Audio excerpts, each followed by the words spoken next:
Vicente Luque versus Randy Brown took place in the People's Co-Main event of UFC Fight Night Vegas 5, Brunson versus Shahbazyan, and Vicente Luque had the most impressive performance of the night, completely destroyed Randy Brown start to finish, chopped away at the legs, dropped him in the first round. I thought it was going to be all over in the first round. Randy Brown, credit to him, he survived that first round, but the second round came as well.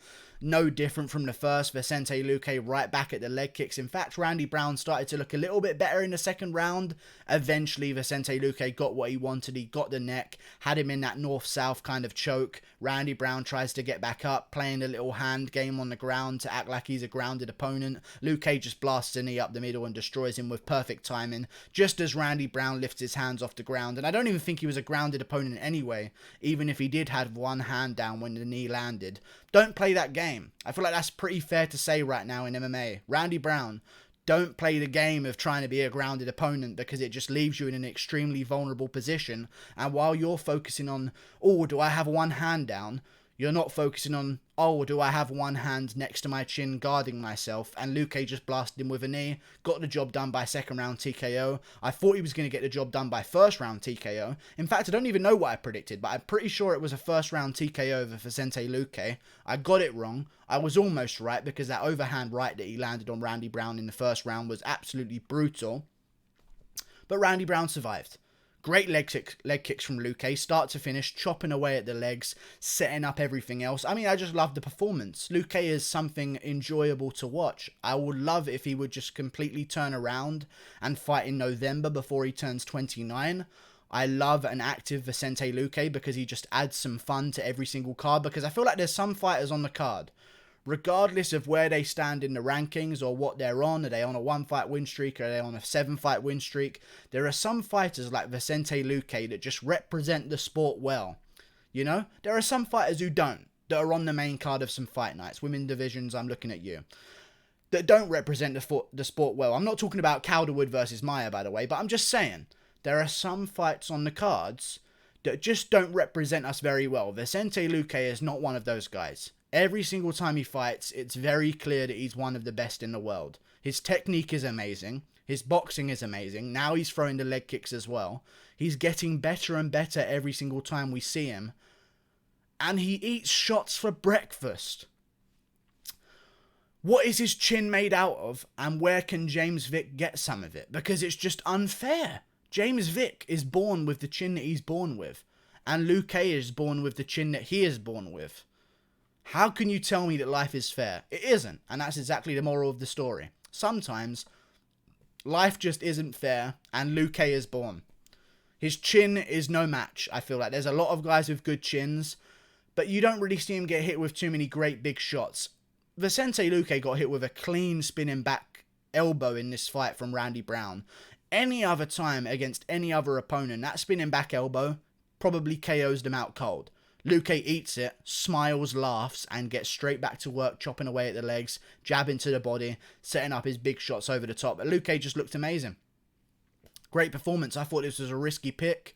I picked Luque to win, but the odds were kind of like, I mean, Randy Brown's got a decently good chance. Maybe the odds don't represent this too well. I picked Luque to win. He got the job done. But Randy Brown, tough guy, could have given up. Could have really gone down to some of those leg kicks. I thought he was going to go down to some of those leg kicks.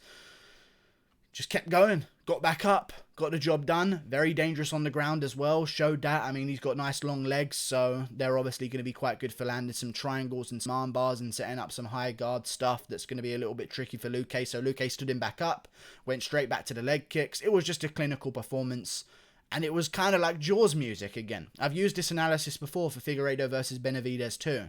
It was just Jaws music, playing in the background non-stop. Luque walking him down. Randy Brown looking less and less interested in fighting Vicente Luque. And eventually Luque landed a knee that got himself the win. Amazing performance. Destruction from start to finish. 100% earns himself a Fight of the Night bonus. And I'll tell you this. A lot of people didn't know this.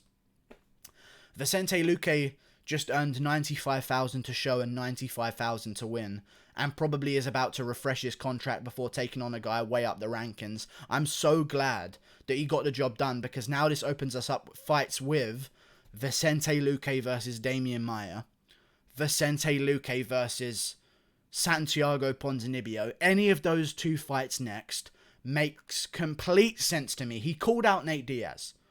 I understand he called out Nate Diaz. And that's a good call out to make, because there's two call outs you can make in MMA.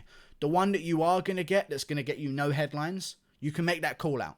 Like when Roosevelt Roberts calls out Matt Favola. I know that fight never ended up happening, but if Roosevelt Roberts beat Jim Miller, they would have 100% made Roosevelt Roberts versus Matt Favola. There's no issues with making that fight. Both of them are unranked. It's probably likely to happen. It doesn't get any headlines, though. Luque picked a fight to call out that he knows he's not going to get, because let's face it, as much as Nate Diaz is a gangster, as people like to call him, he's a gangster. I get it. He's got a good tough guy persona, but it's not a persona. Sorry. Nate Diaz fans are tough on the dislike button, so I'm sorry, guys. He's a gangster. He's a gangster. He's a tough guy. He's not going to fight Luque. He just isn't. He's going to see the call out from Luque and he's going to go, roll another one. And then just move on with the rest of his day until someone like Anthony Pettis calls him out for a rematch. Masvidal calls him out for a rematch. Maybe even Robbie Lawler. He'll take those kind of fights. But what Luque did with this call out is not get the fight whatsoever, but made a headline. Which is good, because people are going to be talking about Luque after this event, because no one's going to be talking about Shahbazyan. No one's going to be talking about Maia. Everyone's going to be talking about Luque. Great performance, start to finish, complete domination, on a different level to Randy Brown. And Randy Brown, even if he isn't the most skilled guy in the world, he's still a difficult test to get by. You know, had a great performance against Wale Alves, a good performance against Brian Barberina, who had a good performance against Luque as well. So there were a lot of questions coming into this bout. Randy Brown is dangerous. He's rangy. He's tall for the division. Very, very, very, very tricky opponent. He can cause some problems. Luque had no problems. It's just weird how good he is. And I like it because he's improving every single time. His birthday's in November and he'll be turning 29. So we're still not even anywhere near his prime. He didn't take any damage in that fight, which is very good, which means he's going to be even more dangerous in his next fight that I want him to take very quickly. Him versus Damian Maia or Santiago Ponzinibbio. I think him versus Damian Maia makes sense. I know that Khamzat Chimaev is calling out Damian Maia. You beat Reese McKee, lightweight from Cage Warriors, but still, Luque versus Maia makes sense. Maia, you've already lost to Gilbert Burns. You've passed the torch on to your other Brazilian friend. Pass it on to one more Brazilian friend of yours in Vicente Luque, and just give him the torch. And this time, you retire. Hopefully Luque beats him. Maia rides off into the sunset, earning some more show money, good money. Maia makes good money, so good for him. Maia versus Luque. If they don't want to do that and they want to give Maia someone like Diego Sanchez, I don't even know what they're going to do with Maia. I would do him versus Luque. Makes all the sense in the world right now. Do it in November. Make it happen. Or do Luque versus Santiago Ponzinibbio. Also a great fight. I don't even know if Santiago Ponzinibbio is even fighting at this point in his career, because it seems like his prime has kind of passed him by a little bit. He's waited too long. He's had too many injuries. He's been pulled out of too many fights. If he does want to fight, Ponzinibbio versus Luque is the fight to make. You've got Brazil versus Argentina. Maybe if we do this when the world returns to normal, we can even have an event in Brazil and do it there. Luque attracts those kind of fans. I know he speaks English, but still, he's born in Brazil, I believe, or he's still Brazilian anyway, regardless of what language he speaks. Still, good job from Luque. Gets the job done. Star of the show. 100% deserves a fight of the night bonus. It's just weird seeing his chin. You've got to give Wonderboy more credit now. You've got to give Leon Edwards more credit now as well. Luque's tough to beat, man. And he's going to be tough to beat. And if they don't give him Maia or Santiago Ponzinibbio, I don't know what they're going to give him. And for Randy Brown, you're looking at James Krause's, Li Jing Liang's, maybe those kind of guys, these kind of guys coming off losses. Maybe a Gunnar Nelson versus Randy Brown match could be good. That kind of situation for Randy Brown right now. I just knew it was a little bit of a step too soon for Randy Brown. He's good. He's still learning on the job. You don't get time to learn in the middle of a fight against Vicente Luque. Great leg kicks. Great shots up the middle. Great body shots as well from Luque as well. Eventually landing big upstairs. Great performance. And it wasn't just like... And here's the other thing with Luque. He's so technical. It wasn't just like he went out there and winged big bombs and landed big bombs, like a lot of these guys do that get a lot of this hype. They just go out there and they KO someone massively and everyone's like, whoa, that guy's fucking crazy. Look how good he is. He KO'd that guy so quickly. Luque just followed a game plan. Leg kick, jab. Leg kick, jab. leg kick. Oh, I missed a leg kick. Oblique kick. Leg kick. Jab. Jab. Leg kick. Leg kick. Jab to the body. Leg kick. Jab. Overhand. You know, like it was just a perfect game plan designed to beat Randy Brown. I loved every second of it. Luque is one of my favourite fighters. Wonderful. Nico Price looks really good right now. So I want to see Nico. Maybe we can do Nico Price versus Randy Brown. The rematch. Can Randy Brown be KO'd again off bottom by hammer fists? We have to find out. We have to find out. Actually, I don't even know if I want to see that one. I'm just being a bit crazy here. But Nico Price, still in the mix. Luque definitely in the mix at welterweight right now. I don't think he's going to get a jump up the rankings. But I say this.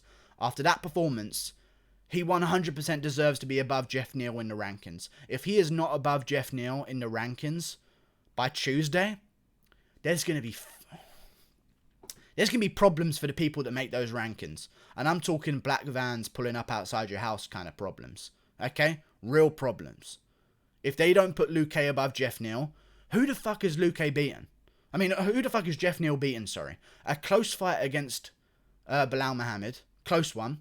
Beat him. Beat Frank Camacho. Okay, cool. He just lost to whatever his name was. Jesse James or I don't even remember. Justin James. Something like that. Frank Camacho just lost to at lightweight. Okay, Jeff Neal above Luque for some bizarre reason. And then Jeff Neal beats who? Nico Price. So did Luque. Luque did it twice. Luque's now beating Randy Brown. Brian Barberena. You know. Luque also beat Bilal Muhammad. Oh, you beat Bilal Muhammad by a close decision, Jeff Neal? Luque beat him by first round KO. What are the rankings doing? Luque 100% deserves to be above Jeff Neal. Luque versus Ponzinibbio. Luque, definitely do Luque versus Maia. It's perfect. No more questions. Like and subscribe. Thank you for watching. Dominant performance by Luque. I hope he gets the fight of the night. Not the fight of the night. The performance of the night bonus. Great KO. Click that button there. Luque steals the show. Good job. Let's get him right back in there. Goodbye.